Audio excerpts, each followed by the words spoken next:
దేవుని యొక్క వాక్యం మరలా చదువుకుందాం. ఏప్రిల్కు రాసిన పత్రిక 13వ అధ్యాయము 5వ వచనము 2వ భాగం. నిన్ను ఏమాత్రము విడువను, నిన్ను ఎన్నడును వెడబాయను అని ఆయనే. నిన్ను ఏమాత్రము విడువను, నిన్ను ఎన్నడు నిన్నేమాత్రము విడువను, నిన్ను ఎన్నడు విడువను, ఏమాత్రము విడువను, ఎడబాయను. ఈరోజు మనము బలపరిచే వాక్యం ఇదే. దేవుడు, నువ్వే కష్టములో ఉన్నావు, ఏ బాధతో దేవుని యొక్క మందిరాన్ని దర్శించావు, ఏ ఆలోచనతో ఈ స్థలంలోనికి నీవు తేబడ్డావు, ఏ బాధతో ఈ యొక్క మందిరంలోనికి నీవు ప్రవేశించావు, నీ కుటుంబ అవసరాలు అవ్వవచ్చు, నీ వ్యక్తిగతంగా దుఃఖంలో నీవు ఉండవచ్చు. కానీ ప్రభువు ఈ మధ్యాహ్న కాల సమయంలో నీతో మాట్లాడుతున్నాడు. నిన్ను ఏమాత్రము విడువను, నిన్ను ఎన్నడూ ఎడబాయను. నిన్నేమాత్రము నేను విడువను, నిన్నెన్నడూ నేను ఎడబాయను. ఇందాక చెల్లి ప్రార్థన చేస్తూ ప్రార్థనలో ఒక మాట అన్నది, అయ్యా మా కన్నీళ్లను తొడవగలిగిన వాడు నీవే, మమ్మను ఎడబాసే దేవుడవు కాదు అని ప్రార్థన చేసింది. అవును, మనం ఏ బాధలో ఉన్నా, ఏ దుఃఖంలో ఉన్నా ఆయన ఎడంగా ఉండేవాడు కాదు, ఆయన సమీపముగా ఉండే దేవుడు, నీ మొరను ఆలకించే దేవుడు. కాబట్టి ఈ యొక్క మధ్యాహ్న కాల సమయంలో నేను కూడా ఈ లోకములో జీవిస్తున్న సమయంలో దేవుడు నన్ను పిలిచి నాతో మాట్లాడిన దేవుడు, బలవంతుడైన దేవుడు. దేవునికి స్తోత్రం, హల్లెలూయా. ప్రభునందు ప్రియా దేవుని బిడ్డలారా, దేవుని యొక్క వాక్యము తెలియజేస్తున్నది. ద్వితీయోపదేశకాండము 4వ అధ్యాయము 7వ వచనం. ద్వితీయోపదేశకాండము 4వ అధ్యాయము 7వ వచనం. యాలయనగా మనము ఆయనకు మొర్రపెట్టినప్పుడల్లా మన దేవుడైన యెహోవా ఎక్కడ ఉంటాడటండి ఆయన? అమ్మా మీరు జాగ్రత్తగా వినాలి, నాకు అరగంటే టైం ఉంది, నాకు హాఫ్ అన్ అవరే టైం ఉంది. యాలయనగా చదవండి అయ్యా. మనము ఆయనకు మొర్రపెట్టినప్పుడల్లా మన దేవుడైన యెహోవా ఎక్కడ ఉంటాడటండి? మనకు సమీపముగా ఉన్నట్టు మరి ఏ గొప్ప జనమునకు ఏ దేవుడు సమీపముగా ఉండును? నీవు ఆరాధించే దేవుడు, నువ్వు ఆరాధిస్తున్న దేవుడు సమీపముగా ఉన్నట్టు మరి ఏ దేవుడు ఉండడు. నువ్వు పిలిస్తే పలికే దేవుడు నీ దేవుడు అంటున్నాడు కదా, నేను నిన్ను విడువను, ఎడబాయను.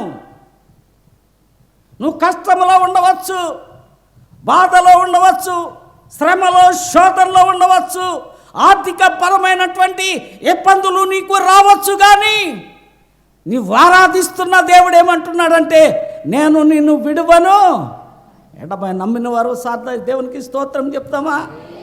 2 చేతులు ఎత్తుదా దేవునికి స్తోత్రం, హల్లెలూయా. ఏ దేవుడు సమీపంగా ఉంటాడు?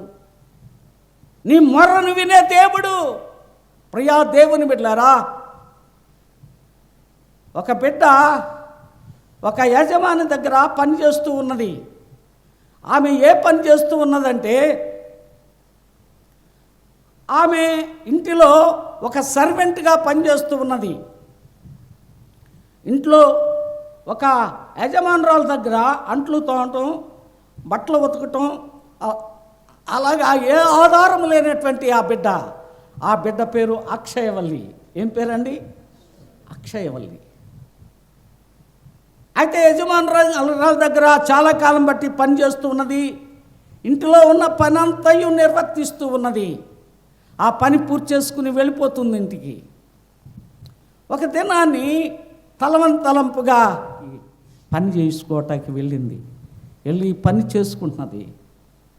డాక్టర్ గారు అన్నట్టే రెండవ భాగానికి వచ్చింది. రెండవ భాగానికి కూడా క్యాన్సర్ వ్యాపించింది. దేవుడు అంటున్నాడు, నేను నిన్ను విడువను ఎడబాయి.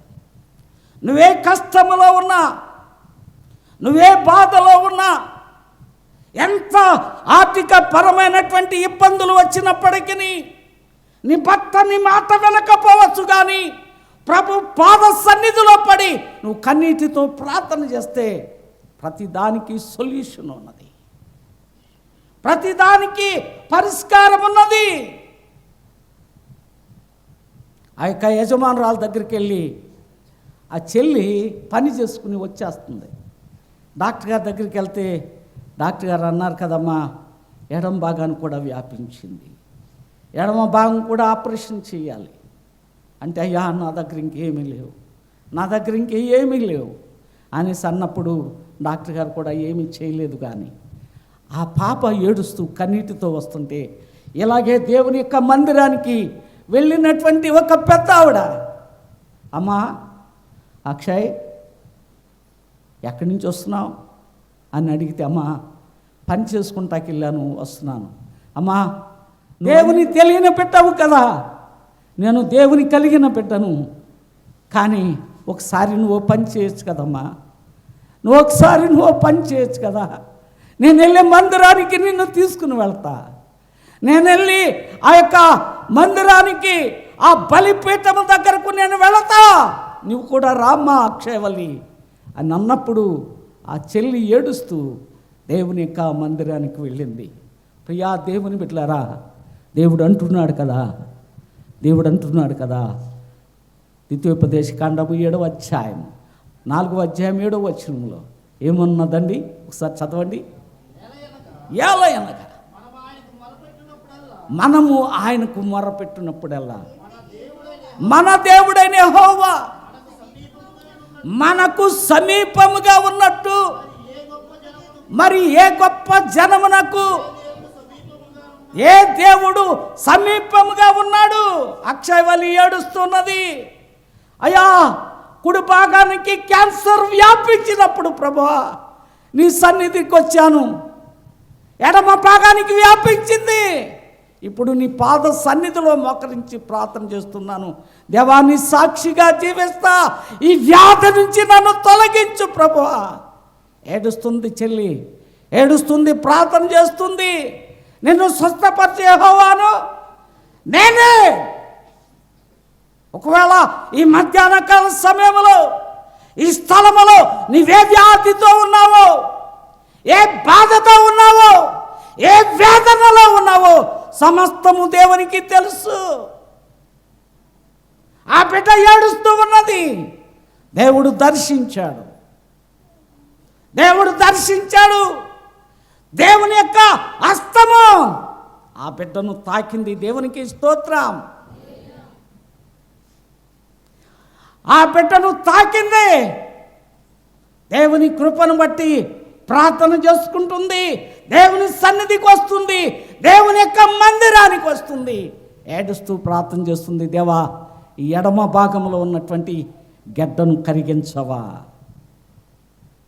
ఈ ఎడమ భాగంలో ఉన్నటువంటి భాగాన్ని దర్శించు ప్రభువా, గాయము చేయువాడు నేనే, ఆ గాయాన్ని కట్టువాడను కూడా నేనే. ప్రియా దేవుని బిడ్డలారా, ప్రార్థన చేస్తుంది ఏడుస్తూ. ఒక 10 రోజులు పోయిన తర్వాత మరలా ఒకసారి హాస్పిటల్కి వెళ్తే మంచిదని మరలా హాస్పిటల్కి వెళితే డాక్టర్ గారు చూసి, అమ్మా ఏ డాక్టర్ గారి దగ్గరికి వెళ్ళావు నీవు? ఈ గడ్డ కరిగిపోయింది కదా, ఏ డాక్టర్ గారి దగ్గరికి వెళ్ళావు? నువ్వు ఆరాధించే దేవుడు డాక్టర్ల మించిన డాక్టర్. నిన్ను సృష్టిలో తయారు చేసింది ఆయనే. ప్రతి అవయవము ఆయనకి తెలియదు ఏమీ లేదు. అక్షయవల్లిని దర్శించాడు దేవుడు. డాక్టర్ గారు అన్నారు, అమ్మా ఏ డాక్టర్ దగ్గరికి వెళ్ళావు? ఆ గడ్డ కరిగిపోయింది. మరలా టెస్ట్ చూద్దామని టెస్ట్ చేస్తే నార్మల్ రిపోర్ట్ వచ్చింది. దేవునికి స్తోత్రం. క్యాన్సర్ లేదు. ఆమె పేరు ఏంటండి? అక్షయవల్లి. యెషయా గ్రంథము 44వ అధ్యాయము 22వ వచనం.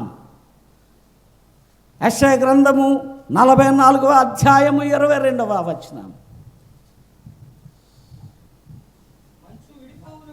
ఏమండి? మంచు విడిపోవునట్లుగా నేను నీ యొక్క అతిక్రమములను మప్పు తొలగునట్లు నీ పాపమును తుడిచివేసి ఉన్నాను.